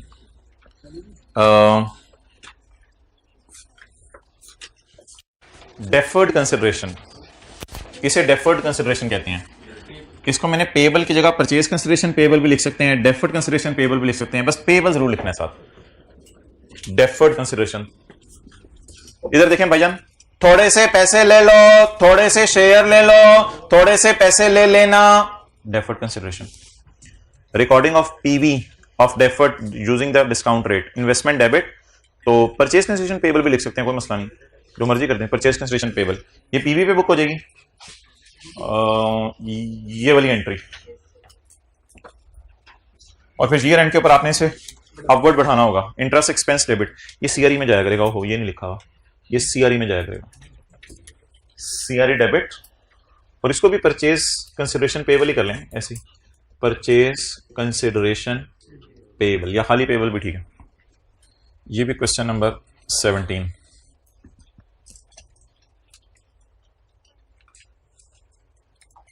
okay, asset is given for खरीदना ऑफ एस, एस को खरीदने के लिए एसेट देना पड़ा। Asset of T is given to Saudi King for खरीदना ऑफ एस, ये लिखें। एसेट ऑफ पेरेंट, यार ये किताब में भी सही करवा दो दानिश अगली दफा। Asset of parent is given to, किताब में सऊदी किंग ना लिखना, किताब में लिखना old owners of S. Asset of parent is given to old owners of S for खरीदना ऑफ एस। अंग्रेजी छोड़ें, इन्वेस्टमेंट फेयर वैल्यू पे आ जाएगी, गेन आ गया तो सीआरई में चला जाएगा, लॉस आ गया तो डेबिट साइड पे सीआरई में चला जाएगा। Asset book value, balancing figure में B loss appearing on, no entry for depreciation is required. Question number 21। Okay, अब जी अगली बात यह है कि पेरेंट ने जब सब्सिडरी खरीदी तो डिस्कशन चल रही थी कि पैसे थोड़े अरसे बाद हम आपको देंगे, जैसे ये पैसे हैं, पैसे थोड़े अरसे बाद हम आपको देंगे। अब ये जो पैसे थोड़े अरसे बाद हमने आपको देने हैं, इसमें एक बात आई बीच में कि ये डिपेंड करेगा, सब्सिडरी अच्छा परफॉर्म करेगी तो पैसे दूंगा, अच्छा नहीं परफॉर्म करेगी तो पैसे नहीं दूंगा। जैसे अब ये बिल्कुल एक नई बात है, ये हमारी आज की 5वीं बात है, पहली, दूसरी, तीसरी, चौथी बिल्डिंग वाली थी, ये 5वीं बात है। उसमें क्या होगा, मिसाल के तौर पे आपने कोई गाय खरीदी, गाफ अलिफ, आपने कोई गाय खरीदी, तो जब आपने गाय खरीदी तो गाय खरीदते हुए आपने कहा कि यार ऐसा करो 50 रुपए अभी ले लो, 10 रुपए अगले साल ले लेना। उस बंदे ने जाते हुए कहा यार कुछ और, इस 60 रुपए से मेरा गुजारा नहीं चलेगा, कुछ और। आपने कहा अच्छा, आपने कहा अगर तेरी गाय दिन में 25 किलो से ऊपर गोश्त दे अगर तेरी गाय दिन में 25 किलो से ऊपर दूध देती रही रोजाना पूरा साल, तो फिर तुझे 13 रुपए और दे दूंगा, 13 मिलियन। अच्छा, फिर तुझे 13 रुपए और दे दूंगा, ठीक है। अब बता दें, ये अब पता कब चलेगा कि गाय ने क्या किया? रिजल्ट आने के बाद पता चलेगा ना गाय ने क्या किया। अभी तो आके क्लासें ले रहा है, तो रिजल्ट आने के बाद पता चलेगा गाय ने क्या किया। तो जब रिजल्ट आएगा, हो सकता है गाय दूध दे दे उतना, हो सकता है गाय तो फिर अगर गाय दूध ना दे तो हम उसे पैसे भी नहीं देंगे। अच्छा, ऐसा भी हो सकता है कि कुछ स्लैब्स बन जाए, अगर 20 किलो दूध दे तो इतने पैसे तुझे दे देंगे, अगर 25 किलो दूध दे तो इतने दे देंगे, और अगर 30 किलो दूध दे दिया तो हम तेरे बन जाएंगे हमेशा के लिए, हम तेरे नौकर होंगे, जैसे मर्जी हमें इस्तेमाल करें। तो ऐसा भी हो सकता है कि स्लैब्स बन सकते हैं। ओके, अब ये जो एडजस्टमेंट होगी ना, इसमें आपने देखना होगा कि at the date of acquisition जो हमारा अंदाजा होगा वो कुछ और होगा, और साल के एंड पर गाय का मूड पे डिपेंड करता है कि डिसीजन क्या बनेगा, वो पैसे देने हैं, ज्यादा पैसे देने हैं, कम पैसे देने हैं, वो कहीं मिड वे कोई आएगा। तो ये एक बड़ी आसान सी एडजस्टमेंट है, कॉन्टिंजेंट कंसिडरेशन। कौन सी? Contingent consideration. तो ये हमारा क्वेश्चन नंबर बनेगा। क्वेश्चन में आ जाते हैं। Question number 19। Question number 19। On Yekam April 14, P acquired 75% of S equity shares by means of a share exchange. By means of a share exchange. ये वाली एंट्री भी सवाल में होनी चाहिए थी, लेकिन अल्लाह भला करे आई कैप का, ये आई कैप का एमसीक्यू है। अच्छा, ये वाली एंट्री भी सवाल में होनी चाहिए थी, लेकिन अल्लाह भला करे आई कैप का इस एंट्री किसने अमाउंट्स नहीं दी, तो ये वाली एंट्री वो कहना चाह रहा है। इसे कहते हैं शेयर एक्सचेंज, क्योंकि आपके पास एस के शेयर आ रहे होते हैं और अपने शेयर जा रहे होते हैं। तो ये एंट्री भी होनी है, लेकिन ये एंट्री अनलकीली इस वजह से नहीं हो पाएगी क्योंकि अच्छा डाटा अवेलेबल नहीं है। एंड से अगले वाले की एंट्री सिर्फ हो सकेगी। ऑन यकम अप्रैल 2014, P acquired 75% shares of S by means of share exchange. And एक और चीज का वादा भी हुआ, थोड़े से हमारे शेयर ले लो, बाकी थोड़े से पैसे सब्सिडरी की परफॉर्मेंस पर डिपेंड करते हैं। And an additional amount payable on यकम अप्रैल 15। हमारा ईयर एंड 31 मार्च 15 है, हमने बाय किया साल के पहले दिन, एडिशनल अमाउंट पेएबल है अगले साल के पहले दिन। Balance sheet date, acquisition date, payment date. हमने उसे कहा कि हम तुम्हें यकम अप्रैल 15 को दे देंगे पैसे जो डिपेंड करते हैं, कंटिंजेंट होता है डिपेंडेंट, तो डेट वॉज कंटिंजेंट। मेरा आना बारिश पे कंटिंजेंट है, बारिश हो गई तो मैं आ जाऊंगा क्योंकि बड़ा मजा आएगा। अच्छा, तो and an additional amount payable on यकम अप्रैल 15। हम किस दिन खड़े होकर पहले इन्वेस्टमेंट वाली एंट्री करेंगे? यकम अप्रैल 14 को। एक्विजिशन डेट पे इन्वेस्टमेंट्स को डेबिट किया जाता है, इसके बाद कभी नहीं किया जाता। एक्विजिशन डेट पे इन्वेस्टमेंट्स को डेबिट किया जाता है। Date was dependent upon the post acquisition performance of S. Post acquisition का मतलब है यानी कि यकम अप्रैल के बाद अगर गाय ने अच्छा दूध दिया या सब्सिडरी ने अच्छे प्रॉफिट्स दिए तो उस पर डिपेंड करता है। एट एक्विजिशन डेट ऑन यकम अप्रैल 14 हम अंदाजा ही लगा सकते हैं। और क्या कर सकते हैं? हमने अंदाजा लगाया कि फेयर वैल्यू है इसकी कंटिंजेंट कंसिडरेशन की 5.2। जब फेयर वैल्यू का लफ्ज दे देना तो इसको डिस्काउंट नहीं करना आपने, ये ऑलरेडी उसने फेयर वैल्यूज को डिस्काउंट करके दे दी है उसने। हमारा अंदाजा है कि 5.2 देने पड़ेंगे, बट 31 मार्च 15 को सब्सिडरी ने जिस तरह परफॉर्म किया, होते हैं की परफॉर्मेंस इंडिकेटर्स, सेल कितनी हो रही है, मैनेजर कैसा परफॉर्म कर रहे हैं, मार्केट में ग्रोथ कितनी है, मुख्तलिफ चीजें आपने देख के सोचा कि भाईजान it is clear that amount will be paid at a less amount, that will be only 4.1। अब डिस्काउंटिंग का रेट भी नहीं दिया हुआ, डिस्काउंटिंग की जरूरत भी नहीं, क्योंकि ऑलरेडी सवाल में क्या दी हुई है? फेयर वैल्यूज दी हुई है। अब इसको चेंज इन एस्टीमेट टाइप को चीज कहते हैं कि आपका अंदाजा बदल गया। आप बताएं, आप एक एंट्री होगी यकम अप्रैल 15 को 14 को, और दूसरी एंट्री होगी 31 मार्च 15 को, और तीसरी एंट्री होगी यकम अप्रैल 15 को at the time of payment. अच्छा जी, यहां खड़े होकर मुझे बताएं हमने क्या अंदाजा लगाया है कि कितने पैसे देने होंगे। अब फेयर वैल्यू का जब लफ्ज लिखा हुआ है तो डिस्काउंट रेट को इग्नोर कर दें। Investment debit, contingent consideration payable, बस पेएबल रिकॉर्ड करना है। Investment debit payable to Saudi King credit कितना? 5.2। लाइबिलिटी किस पे बुक कर ली है? 5.2 पे। 5.2 वाली लाइबिलिटी 4.1 से कम करनी है या 4.1 पे लानी है? ये 4.1 कैरेट डाउन है लाइबिलिटी का। एट एक्विजिशन डेट पी ने असेस किया था कि फेयर वैल्यू है 5.2, तो ये तो यकम अप्रैल 14 वाली फिगर है।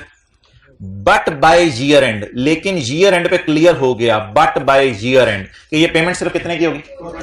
तो कितनी खुशी हो रही है, लाइबिलिटीज याद रखिएगा, कम होना है खुशी होती है। कितनी खुशी हो रही है? ये किसको खुशी हो रही है? पीटीसीएल को।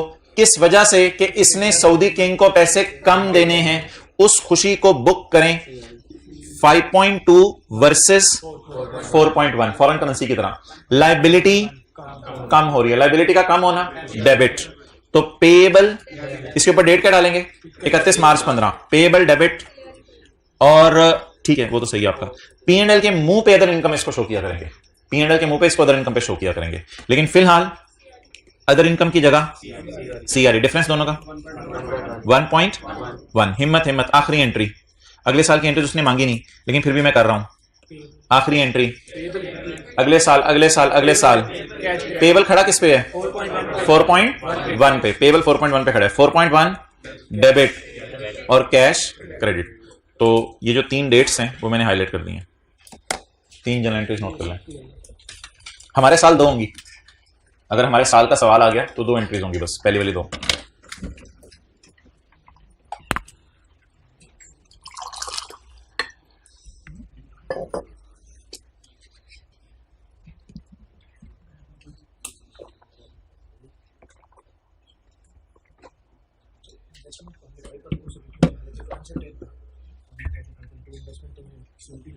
क्या करें हम? चेंज इन एस्टिमेट को अकाउंटेंट फिर इन द इनकम एक्सपेंस में ही डालते हैं। इन्वेस्टमेंट को बदल नहीं सकते बाद में। बहुत सी अकाउंटिंग अंदाजों की बेस पे होती है।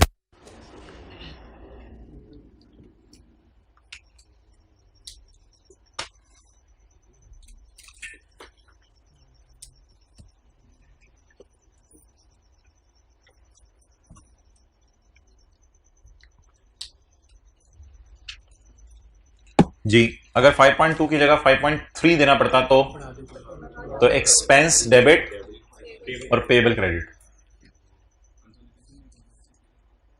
नहीं। बैठे बैठे तरह जेन कहां चला जाता है? अच्छी बात है, जेन ही है तो बैठे बैठे मरी पहुंचे होते हैं लोग। अच्छा, अब मुझे आप ये बताएं कि इसकी एंट्रीज क्या होंगी? पहली एंट्री क्या होगी? मैं वो पेज नंबर 27 पे आ गया ना। पहले investment debit liability credit, investment debit liability credit. और अगर in case of gain due to decrease in liability, अगर लाइबिलिटी कम हो गई, हमारे सवाल में लाइबिलिटी कम हो रही है तो गेन आ रहा है, अभी भी एंट्री की है। Contingent liability debit and CRE liability debit CRE credit. And in case of loss due to increase in liability तो खर्चा डेबिट लाइबिलिटी क्रेडिट। फिलहाल हमने जो एंट्रीज की हैं वो की हैं 5.2 से और ये वाली 1.1 से। ये वाली एंट्रीज हमने नहीं की क्योंकि हमें लॉस नहीं आया, हमें गेन आया। ये एंट्री अगर आप लिख लेंगे तो जरा याद रहेगा, क्वेश्चन 19 में ये हुआ था जी। वो देखिए। अच्छा, अब भाई का सवाल मैंने लेता हूं। इन्वेस्टमेंट डेबिट 5.2 बताएं कहां आएंगी? वर्किंग 1 में आके 5.2 इन्वेस्टमेंट डेबिट यहां हो जाएंगी और लाइबिलिटी 5.2 से ग्रो हुई, सॉरी क्रिएट हुई और 1.1 से रिवर्स हुई। 4.1 से लाइबिलिटी करंट में शो कर देना क्योंकि अगले साल पहले दिन ही पे कर देनी है।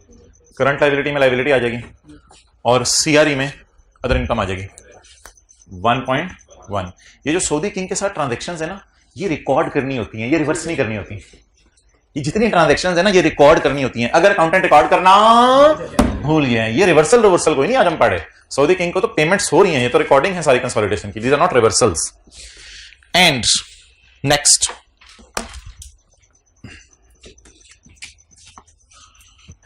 जिस वक्त सब्सिडरी हमें अपने शेयर देती है तो पेरेंट कहता है मोहतरम एक काम करते हैं, आप ऐसा करो कि जो पैसे हैं ना, पैसे वो मुझे दो ना, मुझे डिबेंचर दे दो। मुझे क्या दे दो? बस आज का आखिरी कॉन्सेप्ट, 5 मिनट लगेंगे और ठीक है। इसके बाद आपको मैं एक टेस्ट दूंगा IAS 38 का, वो आप 5-7 मिनट में खुद सॉल्व करेंगे। अच्छा, अब आप यार वो सवाल उनको कह दो लाके बांटें टेस्ट वाले, अभी बैठ के आपने देना है। अच्छा, अब आप मुझे, और IAS 38 की मैं समरी आपके सामने खोल दूंगा ताकि कोई मसला है तो आप वहां से रेफर करते रहें। अच्छा, क्योंकि IAS 38 को काफी अर्सा हो गया लिफ्ट नहीं कराई हमने, भूलता जा रहा होगा। अच्छा, मुझे ये बताएं कि अगर सऊदी किंग ये कह दे कि भाईजान आप ऐसा करो, सारी बातें छोड़ो, मुझे डिवेंचर दे दो। अब ऐसी सूरत में मेरे पास शेयर आ रहे होंगे और मैं उसे दे रहा हूं डिवेंचर। अच्छा, डिवेंचर हमेशा फेस वैल्यू पे बुक होते हैं, उनके अंदर कोई प्रीमियम या और कोई चीज नहीं होती। तो डिवेंचर इश्यू करने की एंट्री बता दें। Investment debit share capital credit या investment debit debenture credit? Investment debit debenture credit. तो ये आखिरी एंट्री आप मुझे कर दें। एक कॉन्सेप्ट हमारा रह जाएगा, इसको अगली क्लास में कर लेंगे। Shares to be issued, debt instruments या loan notes issued as purchase consideration, यानी डिवेंचर इशूड। क्वेश्चन नंबर कौन सा है? उधर जाके देखें। 20 नहीं 18, क्वेश्चन नंबर 18।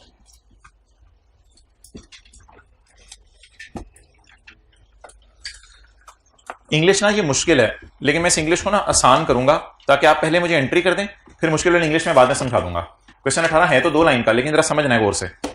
ऑन यकम जनवरी 18 P acquired 80% of 150 million rupees 10 ordinary shares of S। Question number 18 में और क्वेश्चन नंबर 17 में जमीन आसमान का फर्क है। ये शेयर कैपिटल इन रुपीस था, ये शेयर कैपिटल इन क्वांटिटी है। 80% of 150 million shares of rupees 10 each. अब अगर आप मुझे कहेंगे ना इसकी तरह बैलेंस शीट बना के मुझे दिखा दें, तो वो PS शेयर कैपिटल, तो भाइयों ये 1500 मिलियन होगा और ये 150 मिलियन शेयर्स हैं। तो ये ना एक फर्क है, ये 150 मिलियन शेयर्स हैं और ये रुपीस 200 मिलियन शेयर कैपिटल है।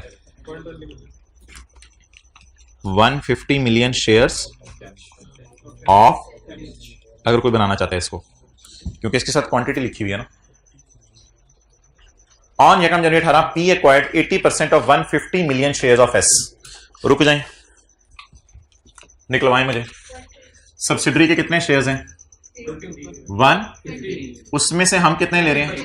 80%, 120। On Yekam January 18, P Limited acquired 120 million shares of S for an immediate cash payment of 20 million. For an immediate cash payment of 20 million.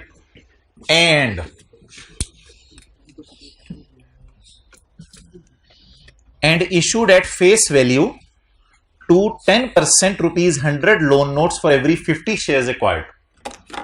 थोड़ा सा मैं आसान करता हूं। एट फेस वैल्यू थोड़ा मैं काट रहा हूं, डिबेंचर का इंटरेस्ट रेट काट रहा हूं, डिबेंचर की फेस वैल्यू काट रहा हूं। पढ़े जरा फिक्र। Issue 2 shares for every 50 shares, नहीं इशू 2 शेयर्स नहीं, इशू 2 डिबेंचर्स। इशू, ये भी आएगा आपका एमसीक्यू एक, issue 2 debentures for every 50 shares acquired. अब आसान हो गया। अब उसी तरह इंग्लिश लिखें, उसी तरह इंग्लिश लिखें। एक लाइन तो मिटा देना। हम पैसे दे रहे हैं और क्या दे रहे हैं? डिबेंचर्स। P बॉट या acquired 120 million shares of S। आगे क्या हम लिखते थे? P will issue its own debentures to Saudi King। P will issue its own debentures to Saudi King। जी, किसको पकड़े? Divided by S multiplied by P। जी भाईजान, 50 shares आ रहे हैं और बदले में 2 डिबेंचर जा रहे हैं, तो 120 divided by 4.8 million debentures will be issued by parent to Saudi King. ऊपर से नोट करना शुरू कर दें। इसकी एंट्री तो कर दे मुझे खुद ही। 100 रुपए फेस वैल्यू है, 100 रुपए फेस वैल्यू है। Investment debit, debenture credit. Quantity 4.8 million into rupees. इधर अब दोबारा लिखने की जरूरत नहीं है जी। और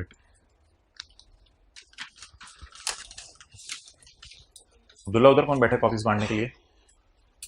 उधर कौन बैठे कॉपीज बांटने के लिए? आप चले जाए, चलें जी, एक दफा दोबारा पढ़ लें। P acquired 120 million shares of S for immediate cash payment of 20 investment debit cash credit and issued 2 debentures for every 50 shares acquired। तो सील देख लेते हैं। इशूड एट फेस वैल्यू, जी बिल्कुल, ब्रैकेट में ले लेना इसको, अलग अलग बातें हैं। Issued at face value 10% interest rate है, इंटरेस्ट रेट अब लगाइएगा ना। ये एंट्री असल में ना अकाउंटेंट सवाल बता देगा भूला या नहीं भूला। असल में इंटरेस्ट जब पेरेंट्स वो सौदे किंग मांग लेता है ना तो सब्सिडी रिकॉर्ड भी कर देती है, इसलिए मैं इसकी इंटरेस्ट की एंट्री नहीं करवा रहा। बाकी इंटरेस्ट की एंट्री उसकी उसी तरह होगी, interest expense debit cash credit, अगर पे कर दिया नहीं पे किया तो interest expense debit interest payable credit. लेकिन इसकी इंटरेस्ट की एंट्री आमतौर पर आप करवाता नहीं है। द रीजन इसके जब डिवेंचर इशू कर देते हैं तो अगला बंदा इंटरेस्ट आपके दिमाग पे बंदूक रख के मांग के लेके चला जाता है, तो आप फिर कैश क्रेडिट कर देते हैं, इसलिए आपको ये एंट्री भूलती नहीं है अक्सर, तो इसलिए इंटरेस्ट की एंट्री मैं नहीं करा। ये इंटरेस्ट रेट हो गया, ये इसकी क्या है face value. And issued at par 2 debentures for every 2 debentures of ₹100 face value. असल में पार वैल्यू ये है ₹100, ₹10 भी हो सकती है, ₹500 भी हो सकती है, कुछ भी हो सकती है, लेकिन लिख लें ये एंट्री हमेशा फेस वैल्यू से होगी। Debentures will always be issued at face value, यहां लिख लें debentures will always be issued at face value. अब सवाल की रिक्वायरमेंट पढ़ लें। What is the amount of consideration transferred by या एट्रीब्यूटेबल टू, यानी पी को बर्दाश्त करनी चाहिए, एट्रीब्यूटेबल टू बर्दाश्त करनी चाहिए। What is the amount of consideration transferred by parent to acquire the investment in S? 500। हाँ ये आई के आपके पास एमसीक्यू है, लेकिन ऑब्वियसली अभी आगे वाले सवालों में ये एडजस्टमेंट्स आया करेंगे अब आज के बाद।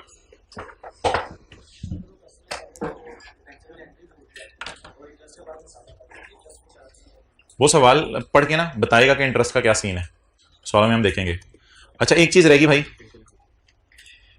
अब घर में ना पागलों की तरह लगे ना रहिएगा, थोड़े से पैसे ले लो, थोड़े से शेयर ले लो, थोड़े से डिबेंचर ले लो, थोड़े से पैसे ले लेना, थोड़े से शेयर ले लेना, हमने नहीं किया अभी। अगर अच्छा परफॉर्म किया, दूध दिया तो पैसे ले लेना, ना दिया तो ना पैसे लेना। और थोड़ी सी बिल्डिंग ले लो, थोड़ी सी लैंड ले लो, थोड़े से इंटेंजेबल ले लो, थोड़ा सा प्लांट ले लो, थोड़ा सा फर्नीचर ले लो, थोड़ा सा व्हाइट बोर्ड ले लो। तो जो भी आपके एसेट्स हैं वो आप दे सकते हैं। नहीं होमवर्क कोई नहीं, इन्हीं को आप रिवाइज कर लें, बड़ी बात है होमवर्क। अच्छा अब आप वो निकाल लें, IS 38 मैंने कहा है ना, IS 38 कंट्रोल F ज़ीब्रा। भैया सवाल बांटो जल्दी करो। ज़ीब्रा ज़ीब्रा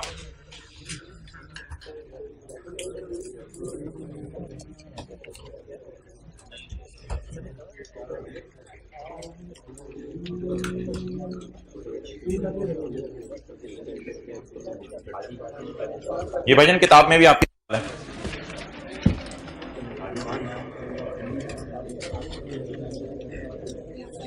छोड़े परे नोट्स आ रहे हैं, आप तक आ जाएंगे, आप पढ़ें, सवाल पढ़ें।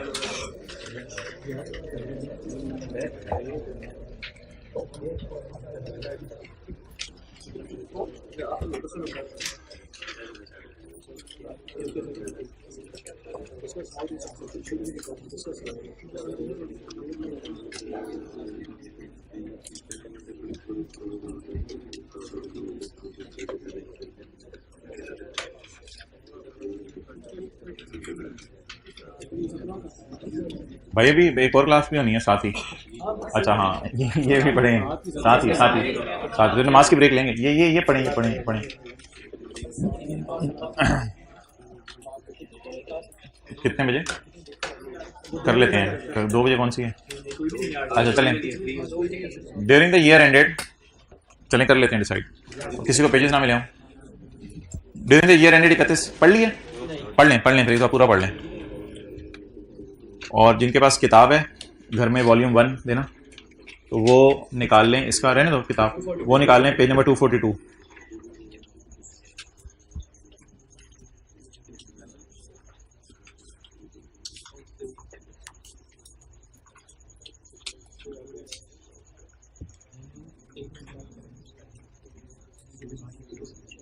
दानिश सवाल करें जल्दी से।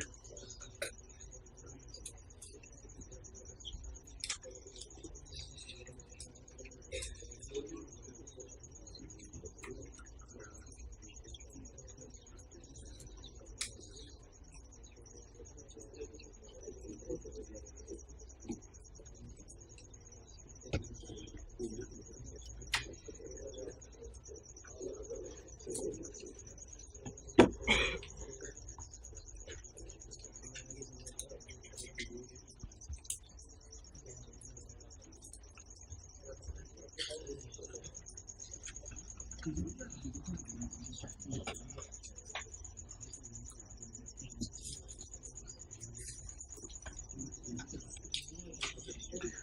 एंडेड 31 दिसंबर 2017 पढ़ लिया, ठीक है। Following transactions were made by Zebra limited on यकम अप्रैल 2017। Zebra acquired license for operating a TV channel for 86.3 million, out of which rupees 50 million was paid immediately. तो बाकी कितना बच गया 36.3। The balance amount is payable after 2 years। तो वही Saudi king वाली चीज,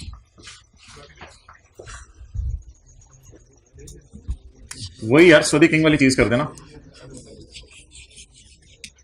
एक एंट्री भी कर सकते हैं, दो भी कर सकते हैं। Intangible asset debit, cash credit, कितने से 50 से। दो एंट्रीज में कर रहा हूं आपकी आसानी के लिए। इंटेंजिबल डेबिट, पेबल क्रेडिट, वही सौदी किंग वाली चीज, वही डिसमेंटलिंग वाली चीज। 10% पर एनम कितने, अच्छा इसको कहते हैं एबनॉर्मल क्रेडिट टर्म्स। एक होती है नॉर्मल क्रेडिट टर्म, महीने 2 बाद पैसे दे दो, फिर हमें डिस्काउंट रेट की जरूरत नहीं पड़ती। ये तो 2-2 साल बाद पैसे जा रहे हैं यार, ये क्या लूट मची हुई है। तो इसका मतलब है कि लायबिलिटी 2 साल बाद हमने पे करनी है। 86.3 या 86.3 माइनस 50, कितना हुआ 36.3 की लायबिलिटी बुक कर लें या इसे डिस्काउंट करके बुक करें, डिस्काउंट करके into raise to power minus 30 आ गया एग्जैक्ट। इंटेंजिबल डेबिट कितने पे हो गया 80 पे। अच्छा आगे चलें। The balance amount is payable on यकम अप्रैल 2019। एक बार याद रखिएगा 31 दिसंबर 17 पे ना एक एंट्री करनी है इस पेबल को बढ़ाने की, वो मुझे याद करा दीजिएगा, वो ना भूल जाए। 31/12/17 को एक एंट्री करनी है इस पेबल को बढ़ाने की। ये तो यकम अप्रैल 17 है, ये भी यकम अप्रैल 17 है। A mega social media and print media campaign was launched to promote the channel at a cost of 10 million। तो ये तो समरीज मैंने निकाली हुई है, एडवर्टाइजमेंट है ना, ये तो एक्सपेंस में जाएगी। कितना 10 million expense debit cash credit. The transmission of the channel started on यकम अगस्त 17। अच्छा ये ना कोई उस टाइप का कॉन्सेप्ट है अवेलेबल फॉर यूज और यूज वाला, तो इसलिए यकम अगस्त को इग्नोर करना है। कब से अमोर्टाइज करना है, जब से अवेलेबल फॉर यूज है। अवेलेबल फॉर यूज कब से है और यूज यकम अगस्त को, लेकिन हम कब से अमोर्टाइज चार्ज करना करेंगे अवेलेबल फॉर यूज, इसलिए इस लाइन को इग्नोर करेंगे। License is valid for 5 years, कितने साल के लिए 5 साल के लिए, लेकिन रिन्यू हो सकता है एवरी 5 years। अच्छा एवरी, फिर 5 साल के लिए, फिर 5 साल के लिए, फिर 5 साल के लिए, फिर 5 साल के लिए, फिर 5 साल के लिए। Cost of 35 million. तो बार बार रिन्यू कराना दूर की बात, सिग्निफिकेंट कॉस्ट है, तो हम पहली दफा भी रिन्यू कराने का फिलहाल तो नहीं सोचेंगे। आप बता दें रिन्यूअल मिनिमल कॉस्ट पे है या रिन्यूअल अच्छी खासी कॉस्ट पे है, तो इसलिए रिन्यूअल का भी ना सोचें आपने। तो अब जो लाइफ लेंगे वो फिर रिन्यूअल्स डाल के लेंगे या रिन्यूअल डाले बगैर लेंगे, रिन्यूअल्स डाले बगैर लेंगे। Since the renewal cost is क्योंकि रिन्यूअल कॉस्ट सिग्निफिकेंट है, the management intends to renew the license only once. हमने सोचा है सिर्फ एक दफा रिन्यू करवाएंगे और बाद में रिन्यू नहीं करवाएंगे, बल्कि इसको इंशाल्लाह 8 साल बाद बेच देंगे। यानी कि 5 साल के लिए खरीदा है, 5 साल के लिए रिन्यू करवा लेंगे, रिन्यू तो उससे कम होता नहीं होगा, लेकिन 3 साल बाद बेच देंगे अगले रिन्यूअल के। मोहतरम IS 38 किस आइडियोलॉजी पे बेस करता है कि रिन्यूअल कॉस्ट मिनिमल है या नहीं। IS 38 ये नहीं कहता मैनेजमेंट से पूछो। कुछ स्टैंडर्ड इस बेस पे हैं जो कहते हैं मैनेजमेंट से पूछो आपकी क्या इंटेंशन है, फिर उसके मुताबिक अकाउंटिंग होती है। IS 38 में कम से कम रिन्यूअल पीरियड को कंसिडर करना है या नहीं करना, ये मैनेजमेंट से नहीं पूछा जाता, ये देखना पड़ता है। लीगल लाइफ वगैरह में रिन्यूअल तब डालते हैं जब मैनेजमेंट चाहे नहीं, ये रूल नहीं है। पैरा 94 कहते हैं जब रिन्यूअल सस्ती हो। आपका डिसीजन भाड़ में गया तो ना बोलें, आपका डिसीजन फारिग है, आपका डिसीजन हम नहीं देखेंगे भाईजान, आपकी इंटेंशन है, आपकी मर्जी है। कम से कम स्टैंडर्ड इस चीज की, मैं मानता हूं कुछ स्टैंडर्ड इसकी इजाजत देते हैं कि मैनेजमेंट से पूछो आप क्या चाहते हो, लेकिन कम से कम IS 38 इसकी इजाजत नहीं देता। तो ये थोड़ा सा टफ पॉइंट था इस सवाल में, इसलिए हम रिन्यूअल इग्नोर करेंगे। जब रिन्यूअल इग्नोर करेंगे तो फिर 8वां साल तो दूर की बात है, हम तो फिलहाल कितने साल पे रखेंगे 5 साल पे रखेंगे। ओके अच्छा आपको पता है हम ऐसे करते थे, लीगल लाइफ, यूजफुल लाइफ और लोअर। लीगल लाइफ में रिन्यूअल डालने या नहीं डालना हर 5 साल बाद रिन्यू हो सकता है, हर 5 साल बाद रिन्यू हो सकता है, लेकिन रिन्यूअल इसलिए मैंने इग्नोर करनी है। यूजफुल लाइफ आप कह सकते हैं कि मैनेजमेंट की इंटेंशन 8 साल है, खींचतान के आप कहना चाहिए कह सकते हैं, सब तो यू, अगर आप मुझे कहें ना यूजफुल लाइफ 8 साल है तो मैं भी शायद मान जाऊं आपकी बात, मैनेजमेंट चाह रही है इसको मैं 8 साल इस्तेमाल करूं क्योंकि अगली दफा रिन्यू कराने का सोचा इन्होंने, लेकिन इन एनी केस ऑब्वियसली हमारा शॉर्टर क्या आ जाने 5 साल, तो फिर हमने अमोर्टाइज कितने में करना है, नोट करें, तो हमने अमोर्टाइज शॉर्टर पे करना है, शॉर्टर इज, अब मैनेजमेंट की इंटेंशन है भी तो इसको 8 साल इस्तेमाल करें तो हम कहेंगे कर लो, स्टैंडर्ड ही आपको कहता है कि शॉर्टर पे अमोर्टाइज करना है।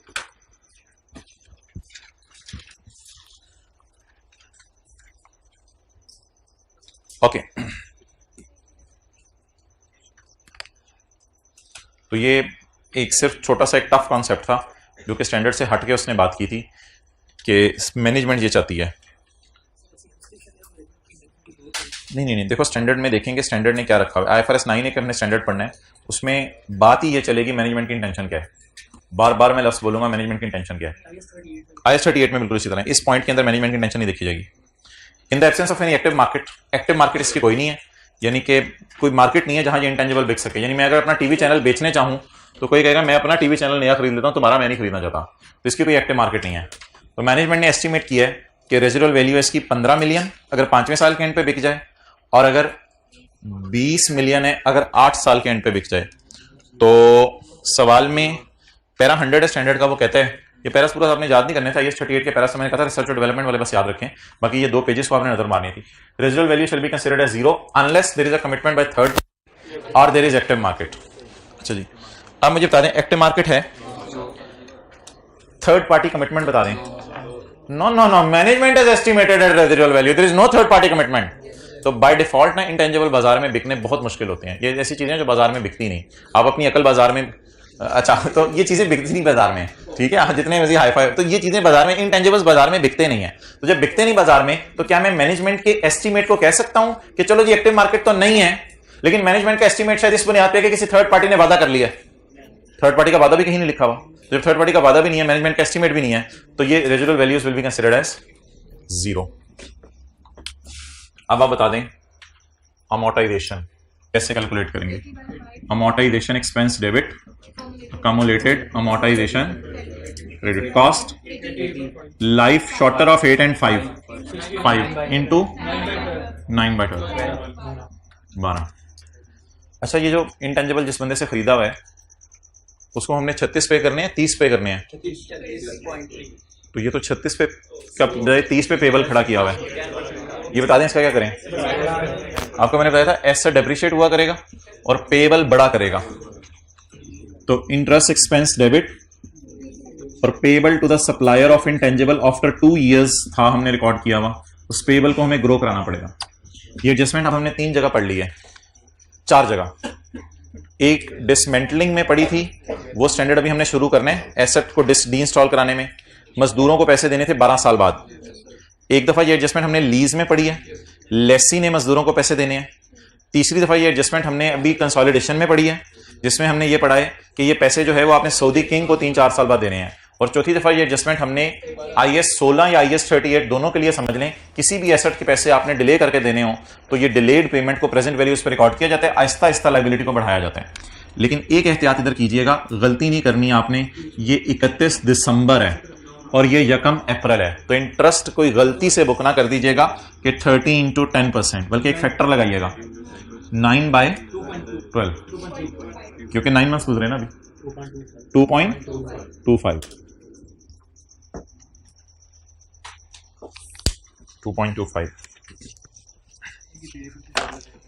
जी। भाई बड़ा एक जेन्युइन सवाल है कि ये पेबल की कब प्रेजेंट वैल्यू निकाला करेंगे।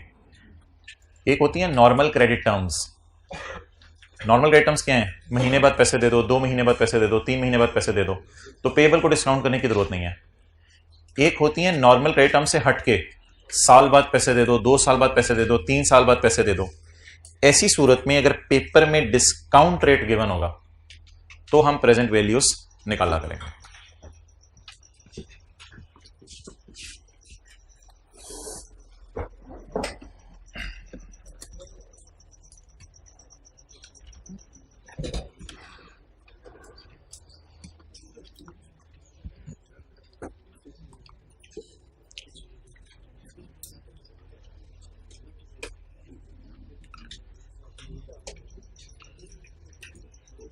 अच्छा, अब हमारा नेक्स्ट जो प्लान है वो सुन लें आप।